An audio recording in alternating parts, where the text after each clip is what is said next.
Welcome to the Critter Creator, folks. In this video, I want to show you all the different clays we will be using in the videos and all the tools.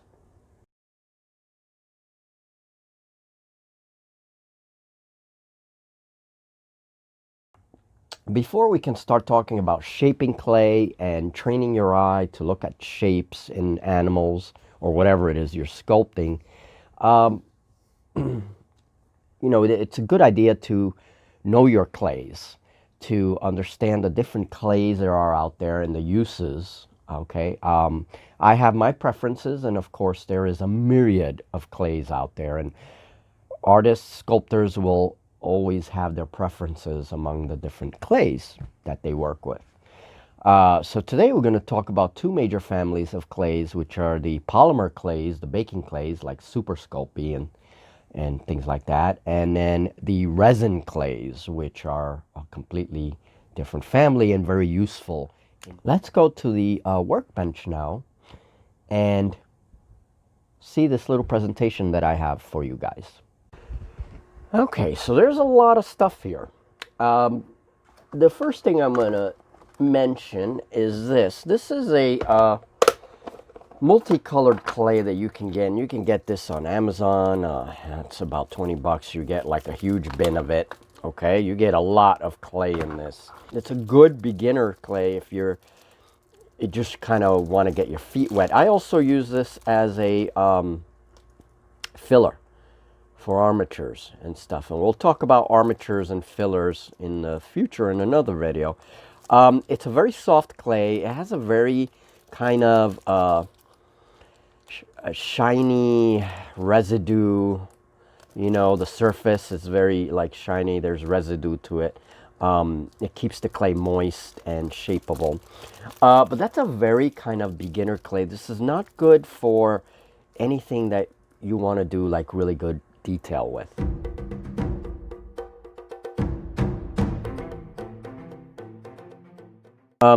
This is Sculpey, and this is actually Sculpey 3. It's kind of the new wave of Sculpey. I haven't tried this yet, but Sculpey has come a long, long way. It's a clay that's strong. It really does resist cracking. It resists. It really lasts well. Okay, and what I do with this clay is a little too. Well, I don't know what the Sculpey 3 clay is like, but the second version of this clay was very soft, not very good for putting on armatures. So I usually use this clay to mix with some of my other clays. Some of the firmer clays, like this one, can knead a little easier and still give me very good detail and still dry very strong. So that's one of the other clays, by the way, and this is Sculpey Firm, okay, and this is the gray stuff, and you get like medium blends, and you get like Super Sculpey Classic and all this stuff. I like the Firm because when I want to do very fine details, this is a clay that's very good. It's also very good for detail, and this is the Classic Sculpey blend. It's sort of in between this white stuff and the gray stuff. Okay, it's not as soft and kind of mushy as this stuff. It's a little firmer. Okay, so it's a little better for details.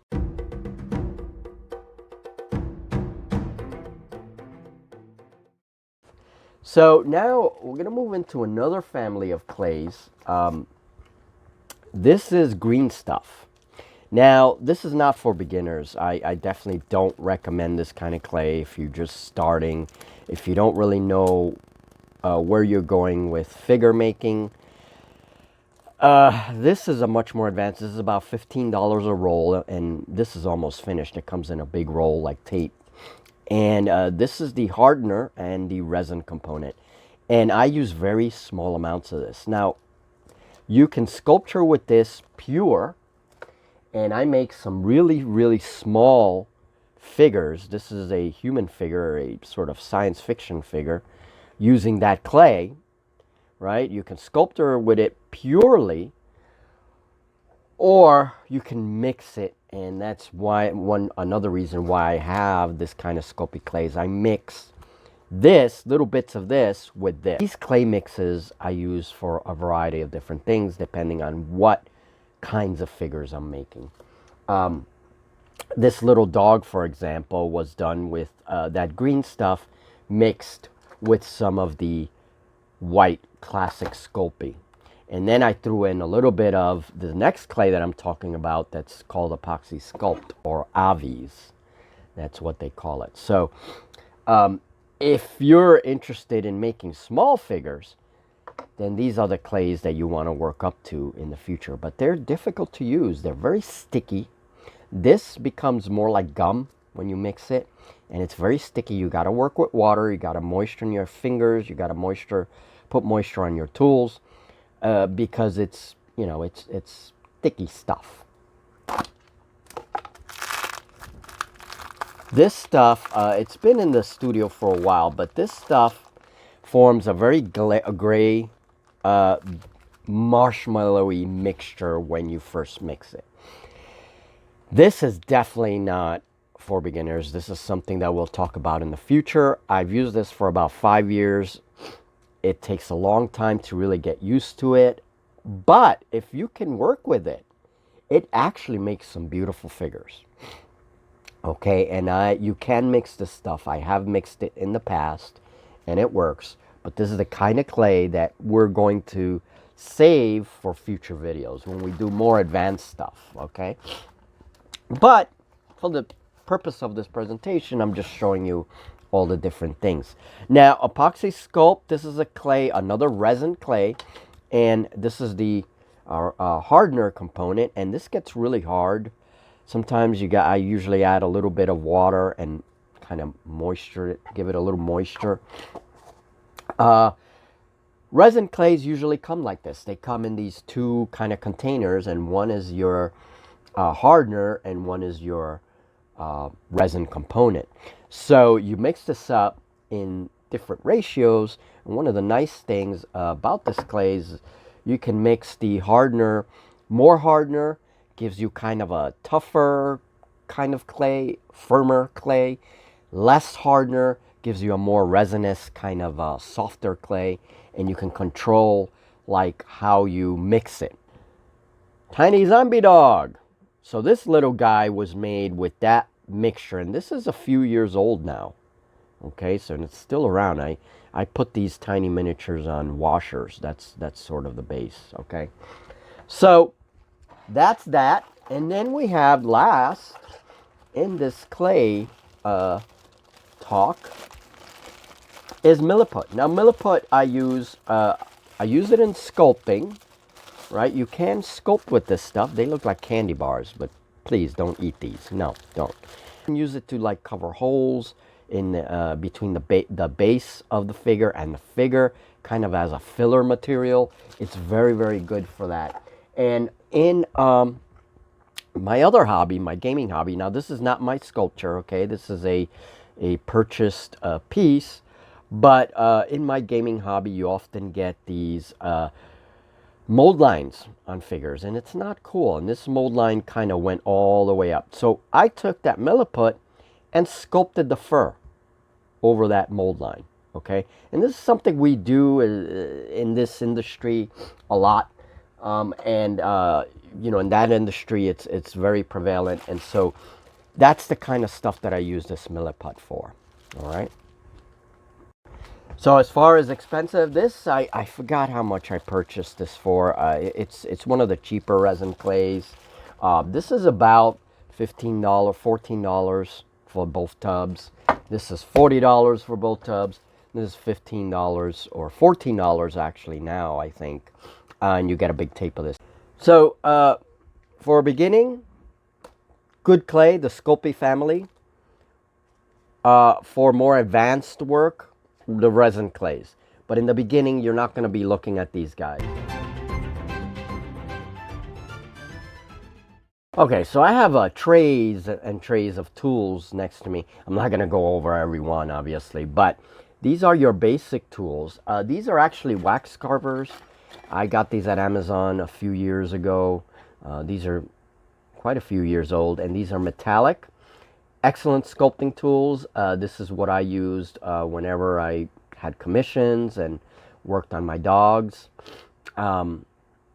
This is the kind of stuff. And these are double-sided, so you get one tool on one side, and you get another tool on the other side. And you will find, this is a whole set. You get a lot of these. I use this little neck edge here.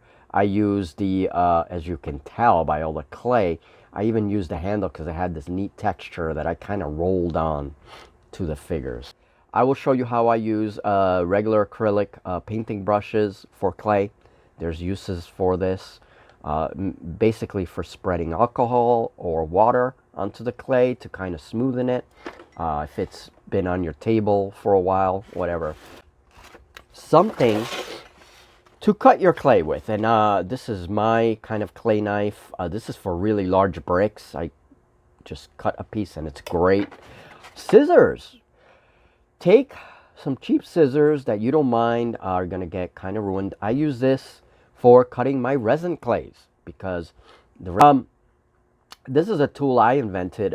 This is the leftover sharp cutting edge of a aluminum foil box, and then I put it on some craft sticks, right? Glued it to some craft sticks, and I use this as a little saw for some clay when the clay is really like hard and brittle or whatever, and I just saw off the clay with this stuff. It's very sharp. You got to be careful with this.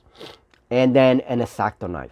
X-Acto knives are actually very useful, and they're useful in clays when you want to shave off little like bits, especially when that clay is a little harder. All right, and then and again, folks, you don't need all these tools to begin. These are tools that I've been amassing after years of work, and I take care of my tools, and so they end up building up. But you do not need this many different tools. But I'm showing you different things that, you know, like for example, some people prefer these kinds of tools because they have wider kind of handles. We're going to talk about reducers. They're very important. And what reducers do, like the name implies, is you can kind of shave off pieces, areas of your model that you added too much clay to. And it does so in a very, very kind of controlled way. And you can't use this on resin clays, unfortunately. It's only for polymer clays. So some people prefer wooden tools, and I find that wooden tools are very good for really smoothing clay. So if I'm working on a larger sculpture and I want to kind of smoothen certain areas, this wood is very good for that kind of purpose. The clay that I showed you earlier with all the colors, you got like these free tools. And one thing I like is these ball tools. But however, there is a mold line here. So you got to be careful with these cheaper tools because you do that to your clay and all of a sudden you got the impression of the mold line on your clay. So these are, I don't know what I'm going to use these for. Resin clays. You can put a little water on this and use this on your resin clays for, you know, larger work. This family is very important, and these are your clay shapers. There's a wide variety of clay shapers. These are good on all kinds of clay. However, if you're using them on resin clay, especially that freeform sculpt that's very marshmallowy, you have to wash these tools right away. They get damaged very easily, and you have to be very careful with the buildup of residue. These tools are neat because they have a ball tool at the end. And we will talk about ball tools in the future. They're excellent for making eyeballs, you know, indentations, fur, anything like that into your sculpture. These are great. Okay, so clay smoothers are something I do recommend that you get. You get them in sets. And you will be using this a lot in any of the clays that you use. They're very soft tips. Excellent for detail, and you get a ton of different kinds of tips, and you also get, some of them are very fine, and these are for miniature work. Okay, so these are very important in the stuff I do. And I even bought this at Rite Aid. I got the wrong thing. I bought this at Rite Aid. This is a toothpick kind of thing. Excellent rubber shaper, okay? And it has that nice bend so I can get into certain nooks and crannies, like between the legs or whatever. And these tools I also recommend, even if you're beginning. When you're beginning, you want to get yourself one set of tools, okay? But with that set, if you can get some ball tools and they come in different sizes, it's great. These are very worn out. I've used these a ton. You will see why these are so important in the future. These come with double, this one my dog chewed. But these come with double tools, and there's a flat rubbery end here that's like a clay shaper. And again, I use the whole tool, as you can see. I use this as a rolling pin right here to kind of get at certain edges that I want to smoothen up. And this wider area, I just kind of roll my clay, use it like a rolling tool. Okay, that is it. My little witch dog for Halloween, and she has this little felt costume that comes off. All right, and we're gonna be making stuff like this in the future. I'll show you guys how I make the dog. Now she has a little piece of felt, so her little costume comes off.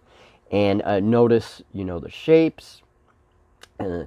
This was my my lab version, and she's just sitting there with the little pumpkin and the bones. So these are the kinds of figures, and this is about the size that I usually work with, and this is a combination of polymer clay and resin clay. All right, folks, I'm sorry if I talked a lot.